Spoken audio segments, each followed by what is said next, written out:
I spent 10 straight hours dying to the tutorial boss in Baldur's Gate 3 to discover a way to defeat all the enemies in the fight on Tactician mode and find out what crazy loot they had. If you've ever gotten past the character creation screen in Baldur's Gate 3, then you've seen this fight, and you know that the odds are stacked against you. You're out-leveled, you're outnumbered, and you're also on a turn limit. But I wanted to know if it was possible to even beat it, so I experimented with various strategies, such as buffing the Mind Flayer with speed potions, luring Cambions to the back to push them off the ship, and stacking deadly crap on the floor, but none of that worked. Until eventually, I came upon this one. So I created a multiplayer LAN lobby on my own computer to create 3 characters for myself, and then continued into the tutorial picking up us, Lae'zel, and Shadowheart, making sure to loot everything along the way. Then I precast as many buffs as I could while using the fountain to get the spell slots back and using turn-based mode to keep them from ticking down. To start off, I needed a few extra hands in the fight. Mage Hands. The spell that Reddit says is useless, but when you short rest using Mage Hand it resets its cooldown, so normally you can only have 1 Mage Hand out, but by spamming short rest, we can have multiple Mage Hands out. So by using this fountain, I can continue to summon Mage Hands, letting me start the fight with 6 extra hands in the party. We next do the time-honored tradition of sending Shadowheart in to cast command to force him to drop his weapon, followed by praying it doesn't fail. Which this time we got lucky and it worked, so then we can steal the weapon with our fighter, equip it ourselves, and start blasting. Now this is the most important step here, and that's that we must kill the commander before he kills the Mind Flayer. So me and this Mind Flayer buddy start pumping, and our hands started slapping down the ads. Next, around turn 11, these 2 Cambions show up with over 100 HP each. We need to kill this dude roughly at the same time as these Cambions show up in melee range. But before they get here, we also have a special surprise brewing for these Cambions. You may or may not have noticed, but I didn't actually have all my characters in the fight yet. One character snuck off to do a special task, for she will now continue to summon Mage Hands. And summon she does.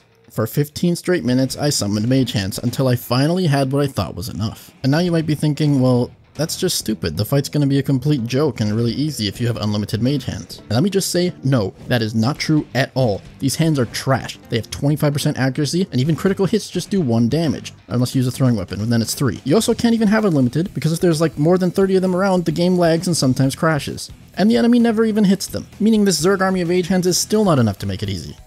Whew, okay, that's the end of that. So now that all the preparations are in place, we have to kill the commander and pray that the Mind Flayer decides to help us out and turn on the remaining Cambions. But we got unlucky and the Mind Flayer turns and kills Lae'zel, which is okay because the next turn we got lucky and he turns and kills the Cambions again. So now we just need to use our army to focus down these last 2 Cambions.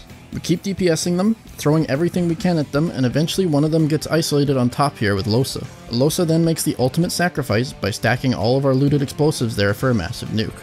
It's not ideal to use this on only one of them, but I figured this would have to be enough because I don't really have time for them to group up again. While doing that, I also make sure to time it so that when this Cambion here dies, it dies at roughly the same time as the other Mind Flayer, so that the Mind Flayer doesn't turn around and AoE down my whole team. And eventually it did work here. There's not much time left and this last Cambion needs to die. You might have also noticed that the timer disappeared off my screen. And you might be thinking, that means you cheated, that you have forever, there's no time limit, what happened? And that's exactly what I actually did think in my previous run, when I had the same situation happen. I had 1 Cambion left with 13 health points on him, and I got a game over after about 2 hours. Watch this, Lise. You can actually pinpoint the second when his heart rips in half. And now. So yeah, time is still the main issue here, and I only have this set of turns left. But luckily I have all of them left. After 10 hours of attempts, I finally get the boss down and got to hear that sweet, sweet victory music.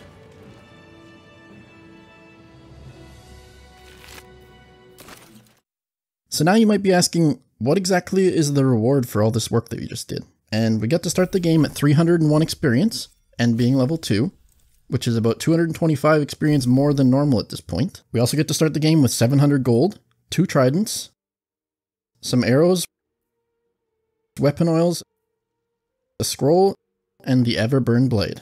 But in the end, I achieved my goal of proving that this fight was beatable, even though I had to use nearly every cheese in the book. But would I recommend anybody to actually do this? Not a chance. If you enjoyed the video, be sure to leave a like and let me know. If you're trying to attempt this yourself and have any questions at all, leave a comment below. I always answer. Anyways, Proxy out.